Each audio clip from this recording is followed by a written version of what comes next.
Hi, I'm Andrew Trendle. You're watching NME, and we're here with Ben Gibbard from Death Cab For Cutie and Postal Service. How's it going?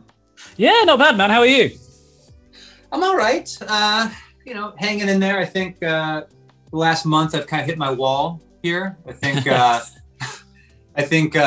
winters in the Pacific Northwest are pretty brutal just on a normal year.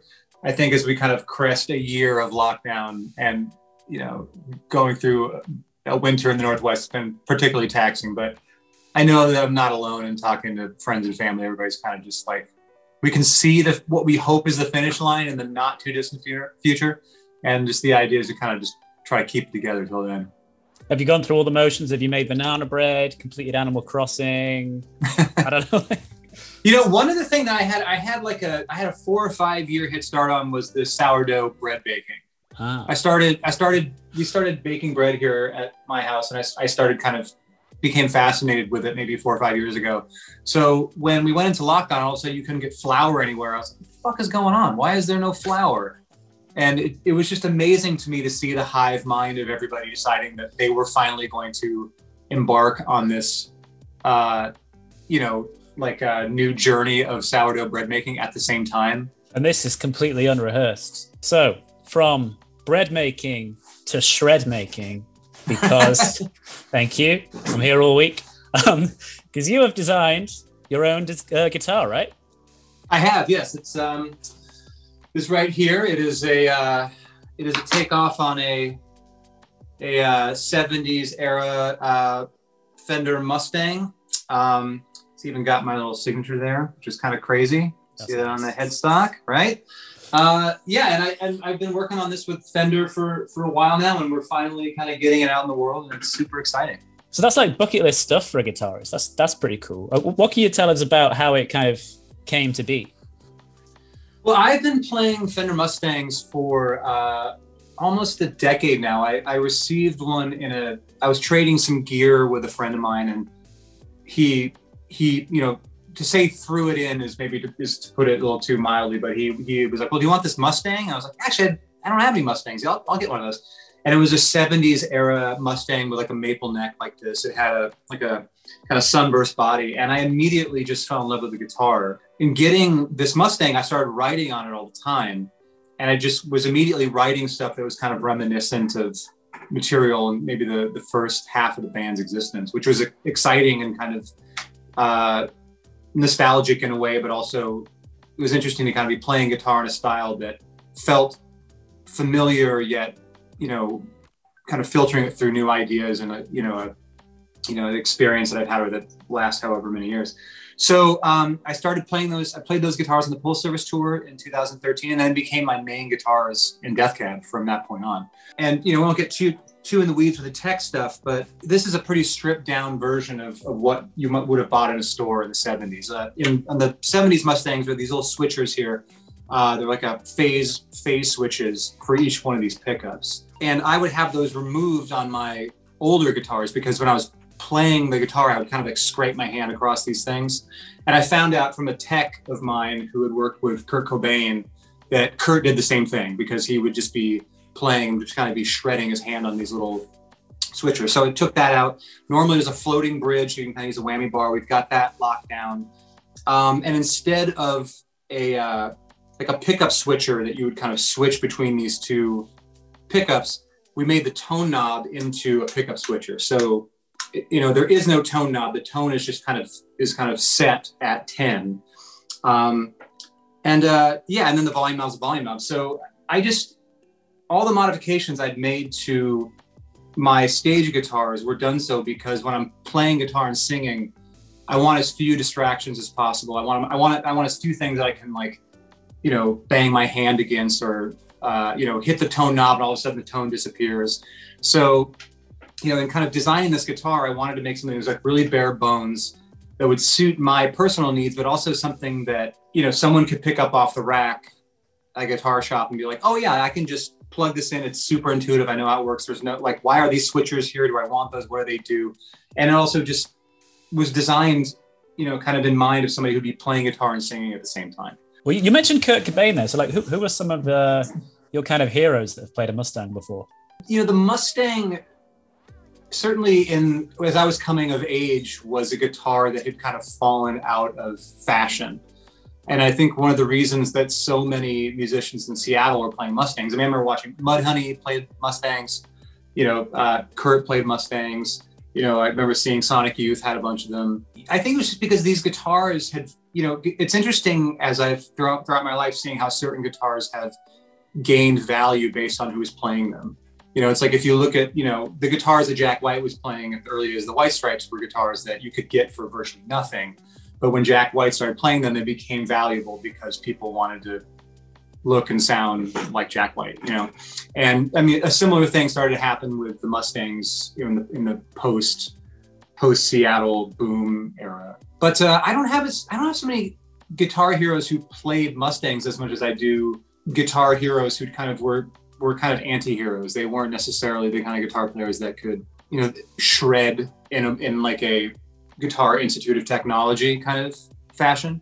Because when I was a kid, growing up in the late 80s and kind of coming online as a music fan and as a budding musician, I was really discouraged from playing guitar in public because at that time, at least in America, the only people you saw playing guitar were people who were just shredding it. It was the height of the hair metal era here. That was everywhere. It was all over the radio. It was all over MTV. And I remember thinking when I was a kid, like, well, I guess I really can't be in a band until I learned I can play like that, because that's how you have to play to be in a band.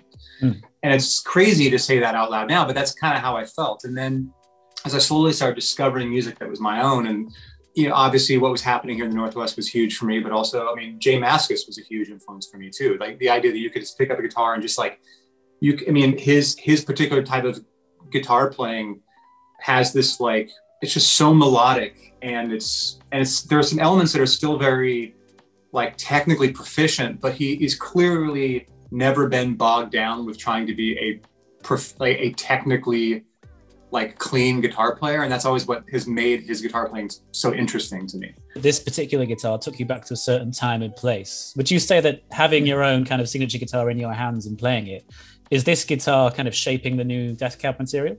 Well, yeah, I mean, I've been playing it a ton. I mean, it's this and I have this and maybe one of the guitars where I've been using as I've been writing new songs, and it does, it definitely kind of, my hands want to move a certain way on this instrument that feels very signature to what people would recognize in my guitar playing, if that's something that people recognize, We're approaching nearly 3 years of Thank You For Today. So just wondering, what can you tell us about progress on the next Death Cab album? We were hoping to be over on your side of the water making a record right now. But at this point, it's, we live in 4 different cities, with the ever-changing kind of, stakes around vaccines and variants and everything else like that. We're just in the process, just at this point, obviously I'd love to be in the studio right now making a record and, be kind of ready to get the whole machine up and running, to be back on the road and doing press and,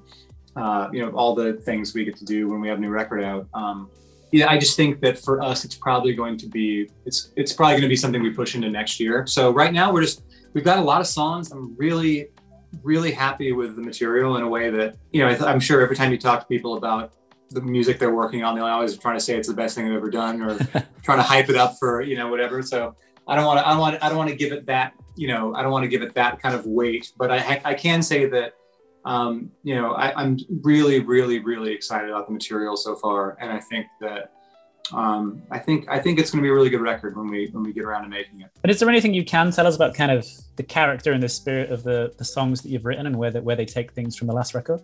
I think that there's an interest. I find myself in an interesting position in my life that is being strangely mirrored by this time we're living in. But I think also as I've moved into my 40s, my relationship to my city and my friends and everything else has kind of gone through some interesting changes as well. That has kind of been just due to people's lives and everything. Kind of people seem to be kind of slowly drifting a little bit. There is a kind of a theme of the loss of time.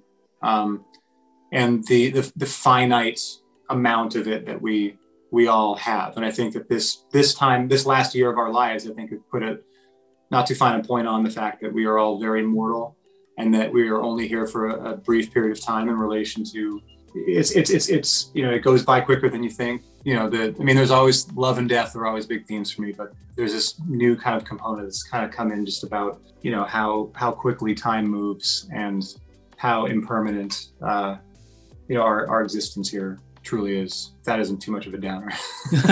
And finally, fans also got quite excited when you were teasing some Postal Service activity, and then you had those awesome auditions with some pretty all-star would-be bandmates. But I was just wondering, like, do you have a kind of hunger to do anything else with Postal Service, or is that over now? You know, I love Jimmy and Jenny so much, but you know, the dream of, or the idea of doing any more music kind of died when we attempted to make the second record in like 2004 or 2005. I was writing for Give Up and Transatlanticism at the same time. You know, this is 2001, 2002. Neither, you know, the Postal Service obviously didn't exist at that point, but Death Cab wasn't touring a lot. You know, we were still very self-contained, 4 of us in a van with a merch person. And we would tour for a month and come home for 4. You know, it's like the workload and the expectations weren't anything like what they became later. So I had so much free time to really kind of have these things going at the same time. And I think also being 26, you know, cocky enough to think that it was like, you know, and not overthought, you know, it's like, oh, this is fine. I'll just do like 5 records at the same time. It's like not hard. And, you know, when you're that young, you also just have a lot more runway in front of you creatively. So, you know, Give Up was put together so relatively effortlessly. There wasn't really a lot of second thoughts, or it just kind of flowed so naturally that when we started working on a second record and it became obvious that this was going to be very difficult to find the time to follow up a record that had such an unexpected moment. And the fact that Death Cab was at that point then touring 9-10 months out of the year, there was just no way to give the time to both. You know, you want to never say never, but you know, I wouldn't. No one should be holding their breath waiting for, you know, Postal Service material coming anytime soon. We haven't worked on anything. You know, we stay in touch as friends, but that's kind of the extent of it. Well, we've got plenty of other stuff to look forward to. I hope so. Yeah, I hope so. Excellent. Ben, thank you so much for your time. Of course. Nice talking to you.